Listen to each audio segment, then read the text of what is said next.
Hello guys! Magandang hapon sa inyong lahat. I am Chinurgas Mamasagari Channel, a faith healer, also a tarot reader. So ngayong hapon na to, tingnan natin na nagsabihin sa inyo ng ating mga gabay. So this is a weekly pasilip na para sa ating congressman na si Sandro Marcos, no? Ano kayang energy, ano kayang mahagilat natin sa kanya? Ano kayang message ang ating matutuklasan at ang ating mahagilap at mabubungkal sa kanya. So guys, once again, this is something pawang gabay, no? This is something entertainment for physics. Na alamin natin at tuklasin natin ano naman yung bagay na mahagilap natin sa energy niya. So guys, once again, I am Chinurgas Pamasagri Channel, a faith healer, also a tarot reader. So don't forget to like and subscribe my channel and hit ko siya ba for more videos update. And of course guys, napaki-subscribe na po yung sa aking second channel. Nandyan po, no? Yan yung second channel. Kapaki-subscribe na po kayo. Paki-subscribe po kung hindi pa kayo nakasubscribe dyan. At follow nyo na po ako sa aking FB page para updated kayo sa mga videos ko every single day. At the same time, maraming salamat po sa maghihintay ng aking videos guys. Pasensya na kayo na dahil 2 araw tayo nagpahinga. Gawa ng nasobrahan ata. Let's see. Angel Spirit. Please give me information po. Let's watch this. Angel Spirit, please give me information. Ano kayong sabihin sa inyo ng ating mga baraha?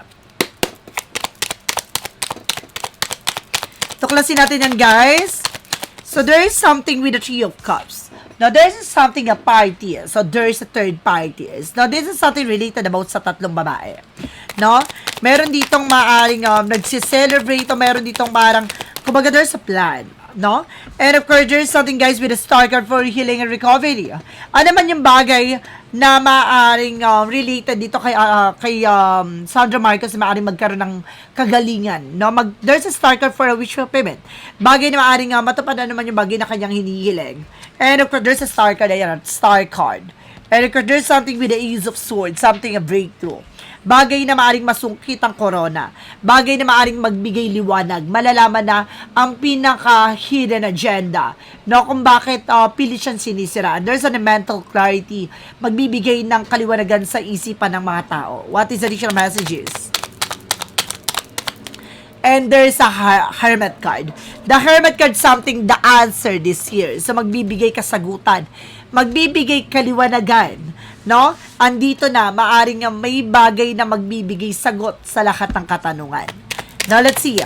And there's a Six of Swords, there's a transition. Unti-unti na rin makakaalis sa hindi maganda sitwasyon. Now, ibig sabihin itong mga bagay na pinagdadaanan niya sa ngayon ay maaring magbago na. What is additional messages? So, there's a High Priestess. So, there's a hidden agenda or there's a hidden enemies. So, meron talagang mystery sa likod dito. No? Mayroong, kumbaga, sikreto or lihim, no? Na mayroong balak, no? Sa kanya. So, there's a letter B and there's a letter J. No? Dalawa ang letter na nakikita ko dito. So, let's see additional messages na parang may hidden agenda sa kanya itong tao na to. Ganon. And of course, there's something guys with a Wheel of Fortune with a turning back na maaring kakarmahin na yung tatlong babae. There's something a Wheel of Fortune with a something third party is. So, let's see what is Star card. Reference with the Temperance. There's something a perfect timing. So, maaring ito na yung panahon at pagkakataon para gumaling na sa mga sitwasyon. No? Ano man yung bagay o karamdaman. No? Maaring magkakaroon ng kagalingan. There's something divine timing. So, napapanahon. There's something destined to happen. Ooh. What is the Wheel of Fortune? There's something as Ace of Swords, reference with the Nine of Wands. No, magtiyaga lang, magpatuloy lang sa kanyang ginagawa. No, parang nai-stress na. No, yung taong naglagay sa kanya sa ganitong sitwasyon. Ibig sabihin, yung taong nag-ipit sa kanya or naglagay sa kanya sa kanyang pangalan dito sa eksena na to, parang dinawit siya, naaaring ngayon ay naaaring i-stress na. Sumasakit na yung ulo niya. What is the Hermit card? The Hermit card represent what? Represent with the Five of Cups. So, something disappointment or regret. Na magbibigay liwanag dito. May mga tao sa paligid na parang magsisisi, no, sa kanilang ginawa. No, bagay na maaaring magbigay kasagutan at kaliwanagan. Ibig sabihin nito, madidisappoint daw yung mga taong may balak. Parang hindi na naman nag-work, no? Ang kanilang masamang intention, no?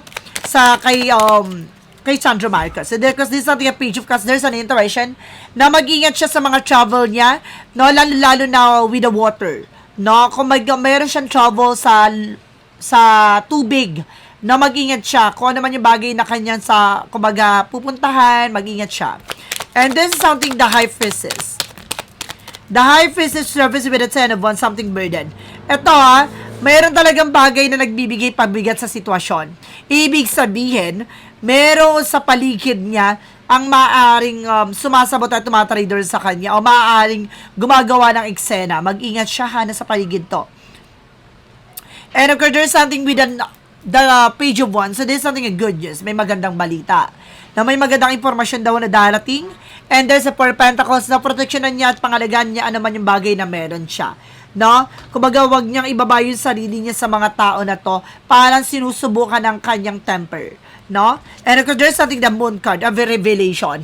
No? May bagay na marireveal dito. Matutuklasan na kung sino tong taong kumbaga nag-uutos, no, para pabagsi o siraan siya.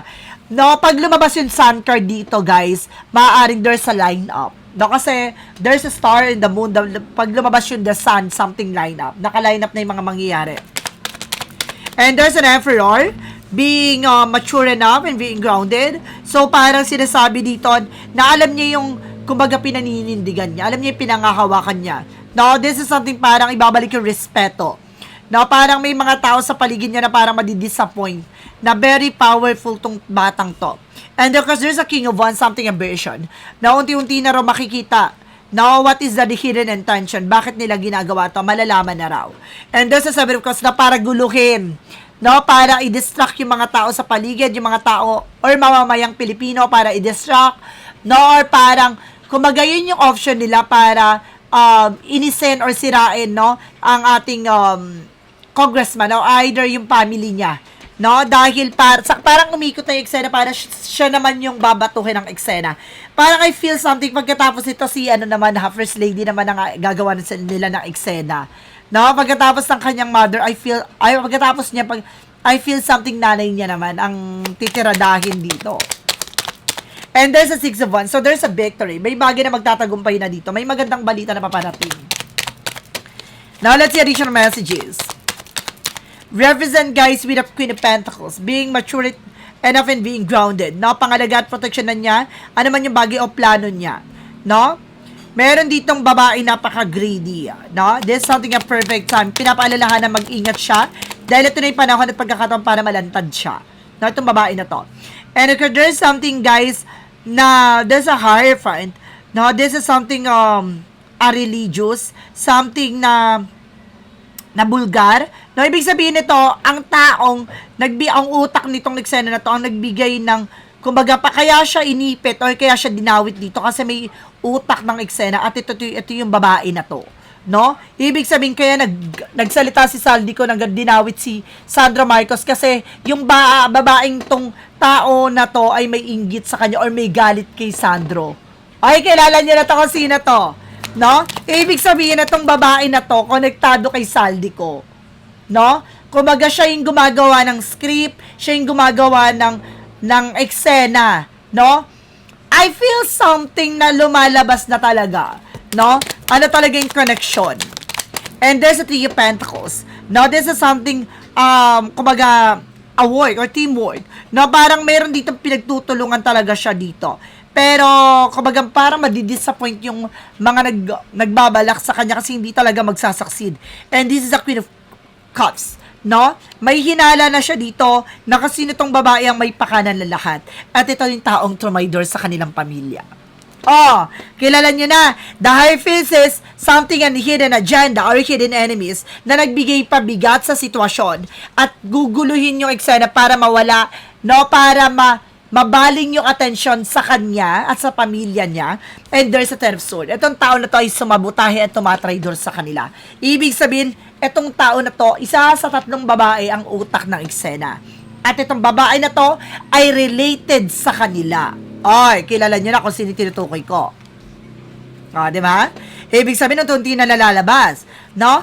At mamaya, i-reading din natin ang kanyang ina na si First Lady Liza Araneta Marcos. Kaya abangan nyo. So guys, let's see, no? What is additional messages sa kanya ng ating Angel Spirit? So, let's see.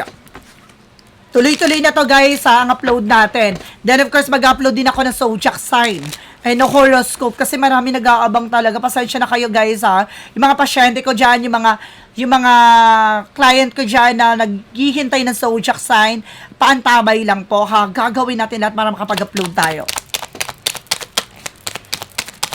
So, pagdating dito, there's the world. There's something a travel. There's a page of sorbing curiosity. So, kailangan mas maging mabusisi siya. No? Lalo-lalo na sa travel niya. No? Meron dito nagmamanifilit na taga-ibang bansa. Mag-ingat siya. No? Ibig sabihin na may nagko-control. Konektado itong sumasalbay o sumasabot tayo sa kanila no? Sa taga-ibang bansa. No, at the same time, this is something with a two kasi may partnership talaga. Ibig sabihin, no, ang taong naninira sa kanila ay konektado sa ibang bansa. At maaaring yun ang gumagastos sa kanila. Okay. So, let's see additional messages tayo. Ano ba yung mga bagay na masasagap natin kay Sandro Marcos? Ano naman yung bagay na kailangan niyang gawin or kailangan niyang pag-ingatan? Let's see.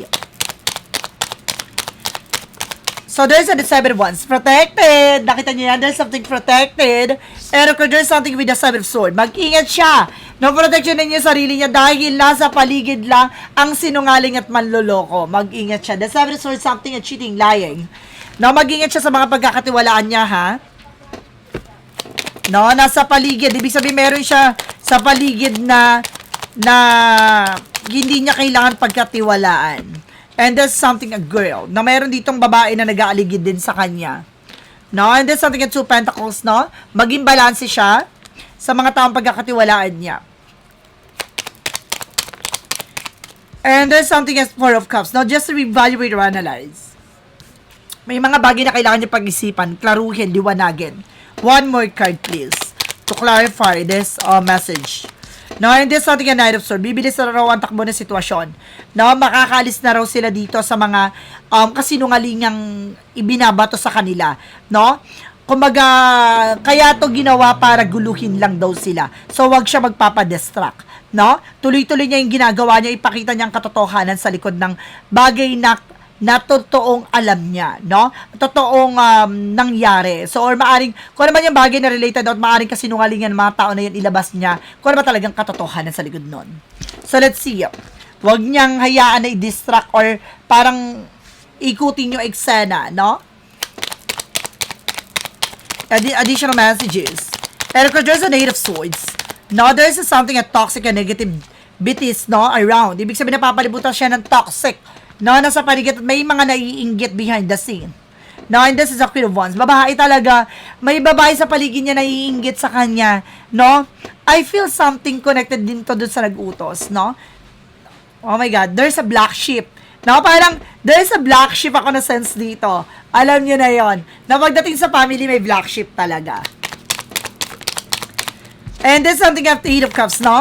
Hindi siya maka-move on. Hindi siya see? Etong tao na to, hindi siya maka-get over kasi parang, hindi siya binastos parang way na, kumbaga, pinahiya, o way na parang, kumbaga, hindi naman parang, yung word kasi ni Sandro Marcos, no, nung nagsalita kasi siya, no, na parang, kumbaga, simple lang, pero may patama, may laman. No? Ito yung taong hindi siya makarecover. Kaya niya to ginawa para ipitin si Sandro dito, no? Para paikutin yung eksena dahil sa inggit at galit.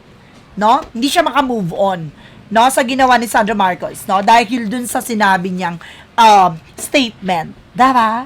So, let's see. One more card, please. Additional messages tayo. And there's something a judgment. Pinapaalalahanan siya na kailangan niya mag-pay attention. No? Dahil, kumbaga, meron ditong sober stress na, no? Gusto nitong tao na to magkaroon ng anxiety or stress itong family nila, no? And of course, parang mag-isip ganon, mas stress, pero kumbaga there's an action, alam niya yung gagawin niya And there's a Nine of Pentacles, na masyado siyang secure. At alam niya yung mga bagay na kailangan niyang gawin. May red flag dito, ha? Mag-ingat siya, no? Sa mga information na malalaman niya, hindi niya kailangan patulan yung mga sinasabi against sa kanya, parang inaano lang siya, no? Para tinitrigger siya para makapagsalita ng hindi maganda-ganan.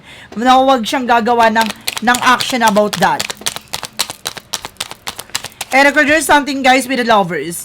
No, talagang pinaka-point dito, yung mag-asawa, yung kanyang magulang. no? Talagang kailangan mag-pay attention siya dito, no? So, let's see what is additional messages tayo dito. With an angel spirit messages, with a yin and yang oracle card.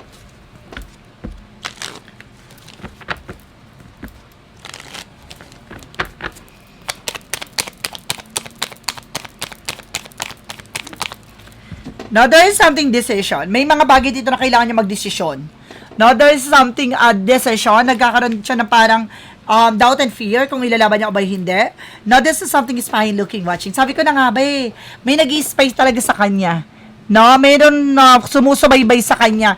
Alam nyo guys, no, parang I feel something ginagamit itong babae na to, yung anak niya, para magkaroon ng konektado dun sa kay Sandra Marcos. No, ginagamit niya para magkaroon siya ng information na malaman niya yung mga galawan nito. No, mag-ingat si Sandra Marcos, wag na siya nakikipag-collaborate or nakikipag-connection, no, muna for a meantime, no, for sa kanyang mga cousin, dahil ginagamit ng nanay yon. What is Archangel Michael messages? Use your imagination, you see the answer. Gamitin niya ang intuition niya, makikita niya kasagutan sa lahat ng katanungan niya. Ibig sabihin ito, nagkakaroon na siya ng gut feeling na nararamdaman niya na something fishy, no? Let's see what is Archangel Michael. What is additional messages? What is magical fire messages? Debt paid off. No, lahat daw na may bibigat kailangan ng pakawalan. Kasi maaaring nagkikreate ng blockages yon. No, wag siyang magtanim ng galit or anything, no? Kailangan niya pakawalan yung mga bagay or negative na yon. So, let's see what is synchronicities. For synchronicities, let's see. And there's a sorrow and soulmates and sisters. Sabi ko na no? May tungkol sa sister talaga. Ibig sabihin ito, sister ng kapatid niya. No? Ay, sister ng father niya. No? Related talaga. Ito yung sinasabi ko kanina pa And there's a soulmate. No? Maaaring meron dito, to with the other side, may soulmate connection dito. Soulmate kasi magulang niya, kaya pala may lovers kanina. Ibig sabihin si First Lady at si PBBM soulmate sila. And there's something sorrow. Parang hindi matanggap din, no? Parang, kumbaga, itong tao na to, kumbaga, hindi matanggap na nagkatuluyan yung dalawa, no? Parang ganun yung sense ko dito. There's something na parang tutol. No, there's a sister talaga, isang pinaka-purot dulo dito.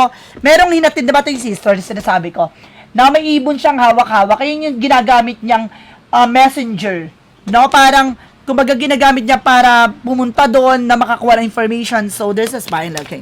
Talaga sinasabi, isa lang yung sinasabi ng baraha. And there's something, let your light so shine before men, and they may see you the good works and glorify your Father which in the heaven. So, hayaan daw na makita ang totoong liwanag. Ibig sabihin, hayaan, no, na makita ang totoong gawa niya, no? Ang katotohanan na kung sino siya, no? Hindi niya kailangan patunayan yung sarili niya sa iba, bagkos hayaan niyang makilala siya sa sarili niyang gawa. Ganon yon. No, dahil may mga taong naninira behind his back, no? Kumbaga may mga taong kumbaga sisira sa kanya, may mga taong kumbaga iipitin siya o gagawa ng eksena para pabagsakin siya, pero kumbaga pinapakita dito na yung mga taong naninira na yon, sila mismo magpapakilala sa kanilang sarili, no? Clarifying for life situation. So, ibig sabihin dito na kailangan tuloy-tuloy lang ni Sandra Marcos ang kanyang hangarin, ang kanyang gustong mangyari. Now, there's something, guys, with River of Release. So, may mga kailangan talaga siyang tanggalin para tuluyan dumaloy. So, isa sa bagay na nagbibigay blockages dito, no, yung mga tao sa paligid niya, nakala niya totoo at kumbaga pagkakatiwalaan niya. No, kailangan niya alisin yon. No, parang mga bato yan na parang akala niya there's a solid foundation, no, akala niya matibay, kumbaga akala niya okay sila, akala niya kumbaga walang gagawin ni maganda, ganon. Kumbaga magsisilbing blockages yon para hindi magtuloy-tuloy yung flow ng ginagawa nila. Parang may mata ng mata. Kumbaga kailangan niya dumistansya muna sa mga kamag-anak or pinsan niya. There's a shadow work represent what? Kasi hindi niya, syempre hindi mo masasabi diba? And there's something, a lack of awareness. No, kailangan niya mas maging maingat. No, there's an inside. May mga pasilip dito na kailangan niya buksan ang kanyang kaisipan. No? Parang, kumbaga iniisip niya kasi, diba, na porkit magkaroon sila ng problema ng kanyang tita, ganon. Kumbaga, hindi kailangan idamay yung problema ng tita niya, and of course, father niya. Then, of course, parang iniisip niya na hindi sila madadamay ng mga pinsan niya, which is hindi. Madadamay talaga sila. So, kailangan talaga na dumistansya muna siya for a meantime kasi ginagamit yung mga pinsan niya para maging mata, no? Ng kanyang tita-tita rin, diba? And there's a what lies beneath we hear the future.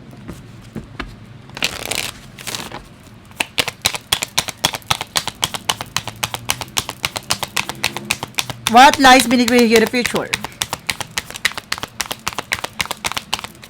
Outdated! Now, there's an outdated. So, there's something expired, discussed, old news. May mga bagay na maaaring malalantad. No? Ang mga dati nangyari ay maaaring mabulgar or malabas. Ibig sabihin, si Sandro Marcos sa magiging, kumbaga, susi, no? Para malantad ang mga papeles, dokumento na nagpapatunay sa mga korupsyon, no? Kaya parang galit na galit sa kanya tong tao na to dahil siya mismo ang magbubulgar sa lahat ng bagay o kagagawa nitong tao na to. Dahil yung tatay niya ayaw mag-voice out, magsalita, na which is may alam na ang ating Pangulo, ayaw niya na sa kanya manggaling, no? Kasi ang gusto niya, no, sa mga investigators, no, sa mga nag-iimbestiga ang makatuklas ng mayroong mga kagagawa ng mga nangyari doon sa about sa sister niya. So, which is itong si Sandro Marcos ang maaari maging daan para malabas ang totoong mga kasagutan, no, sa mga dokumentong, papeles at impormasyon na maaaring mailabas at malantad. Now, there's outdated, but there's something old news, no? Kumbaga, o dati na itong usap-usapin, no? Kumbaga, ngayon ay mananariwa. So, guys, this is something a weekly pasilip na para sa ating congressman na si Sandro Marcos. No, this reading is something pawang gabay lamang po. This is something entertainment purposes. So, once again, guys, I am Chin Rugas from my channel, a faith healer, also a tardier. So, guys, don't forget to like and subscribe my channel and hit the notification bell for more videos update. Then, of course, guys, pakisubscribe na rin po yung aking second channel nandyan. And, of course, ang aking FB page, no, para updated kayo sa mga videos ko every single day, para alam natin yung mga eksena natin. And, of course, guys, no, please comment down below kung ano yung mga gusto nyo pang malaman. Then, of course, ano pa yung mga bagay o tanong nyo kung sino pa gusto nyo i-reading natin. Then, of course, guys, maraming salamat po. And see you next video. Bye-bye. And babush.